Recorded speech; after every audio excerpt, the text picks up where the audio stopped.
Pemirsa, fenomena turis asing menduduki sebuah padmesana di kawasan Pura Besakih yang viral di media sosial beberapa waktu lalu mencengangkan seluruh masyarakat Bali. Kejadian ini tentu sangat disayangkan bisa terjadi dan keberadaan sistem pengamanan di Pura perlu dipertanyakan. Peristiwa yang terjadi beberapa waktu lalu dan sempat heboh di media sosial terkait aksi turis asing menduduki sebuah padmesana di kawasan Pura Besakih menjadi fenomena sangat tidak mengenakan bagi masyarakat Bali. Kondisi ini tentu sangat memprihatinkan, di mana Pura Besakih merupakan objek wisata yang sudah ditetapkan sebagai tujuan wisata. Harus benar-benar dijaga masyarakat Bali. Pelaku pariwisata, Agung Bagus Tri Chandra Arka mengatakan kejadian ini mengindikasikan bahwa sistem keamanan di pura tersebut mulai berkurang.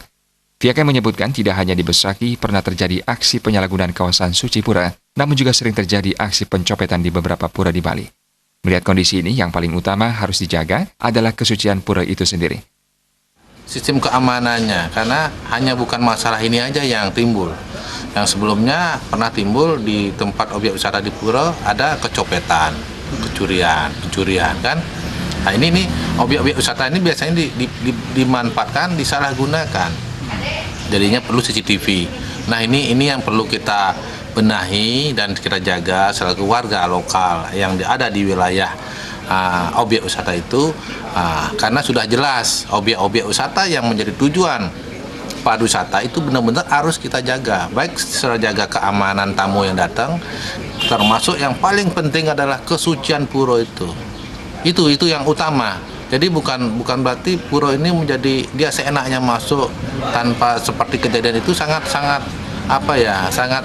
membuat kita terluka lah. Kita sendiri menjaga kesucian pura dengan upacara segala-galanya, sedangkan kita tidak memelihara. Ini pemeliharaan yang utama. Pihaknya menambahkan perlu adanya pemberitahuan atau pengumuman bagi wisatawan yang hendak masuk ke pura untuk tidak diperkenankan melakukan hal-hal yang negatif. Terlebih bagi warga setempat harus melakukan pengawasan ekstra ketat, termasuk pemberdayaan guiding yang ada sehingga kejadian seperti ini tidak terulang kembali. Andika, Bali TV.